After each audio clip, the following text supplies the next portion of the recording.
So ayan na nga mga kapsat, hindi na po natin na ipakita ang simpleng paggisa. Ito po ay pakuluan lang po natin muna ang ating manok sa konting tubig, nilamas na manok sa asin at ang luya.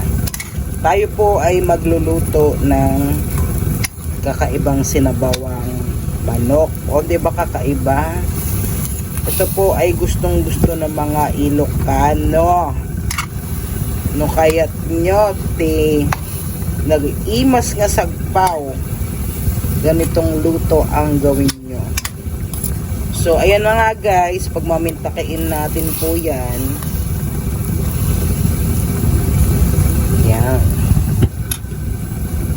So ayan na nga mga kapsat, ay nagmantika na ang ating manok. Oh.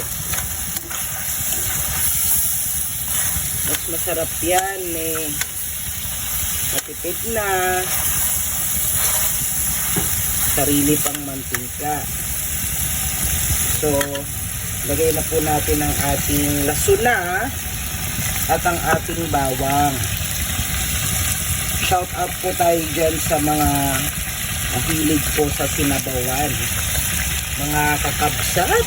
Pagsabay na po natin yan kasi mag-asawa naman yung bawang at ang sibuyas. Si kumare, kumpare, si sister, si brother, kahit ano pang itawag mo po dyan sa bawang at sibuyas, hindi naman po naghihiwalay po yung dalawang yan. Lagi po nagmamahalan yan.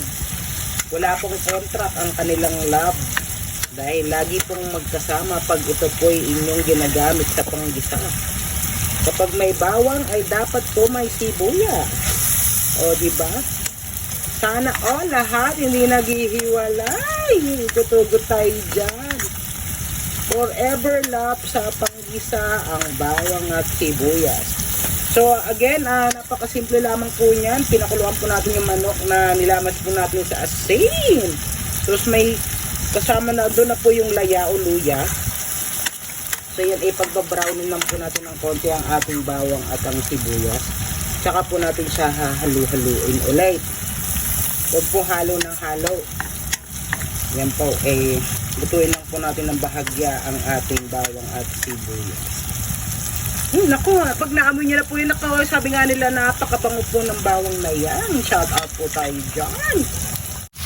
So ayan na nga guys, diba? Ang bango na po niyan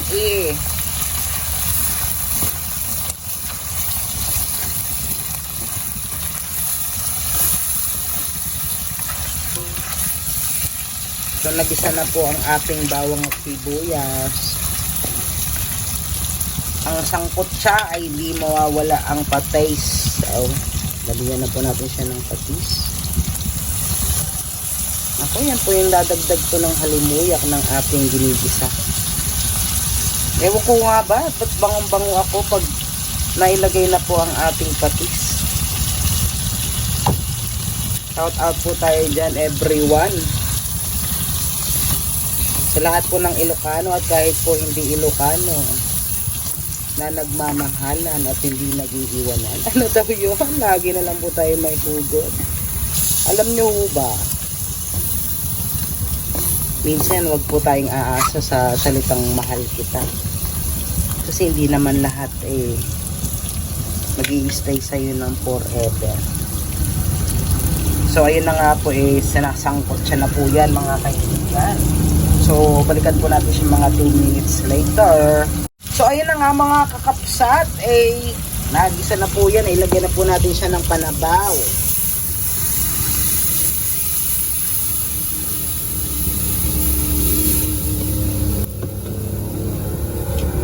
Papakuluan po natin yan ng maigi. Yan.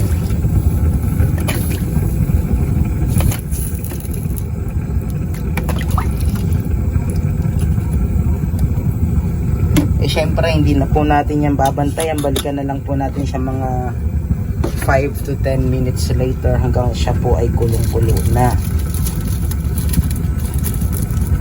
Mamaya nyo na po lagdagan ng alat. Lagyan na lang po natin siya ng paminta.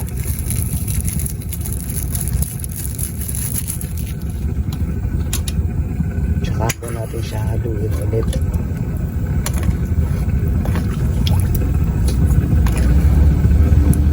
Ayan po, balikan po natin siya mga after few minutes later.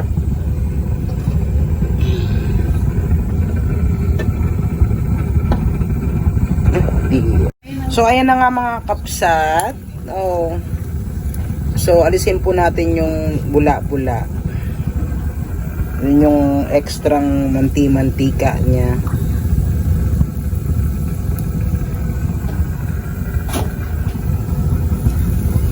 Ayan mga kapsat.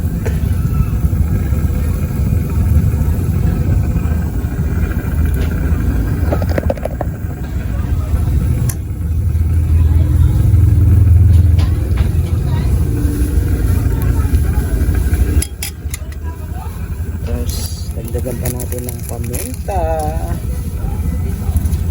Medyo mahilig po kasi sa anghang ang may favorite nito. Ayan o.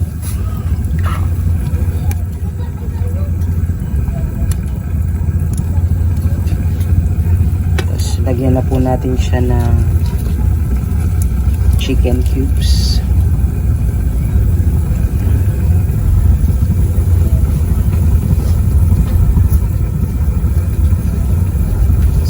Lagyan lang po natin siya ng konting pang-asin. Asin lang.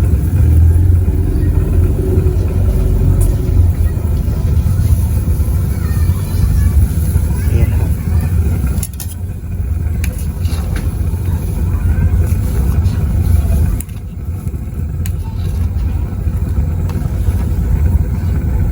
Palambutin pa natin ang ating manok para po mas malasa. Balikan po natin siya ulit mga after 5 minutes later.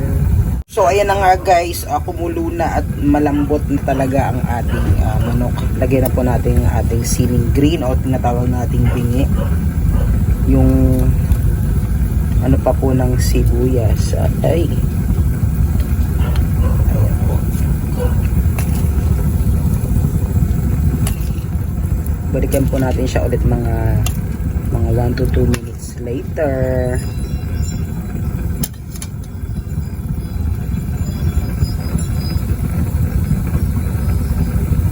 Sa mga kapsat kaya nga to Ilocano version na dati papait na. So pag hindi nyo pa natatry ang papait sa inyong sinabawang manok, ay nako, padasan yun, nag-imason.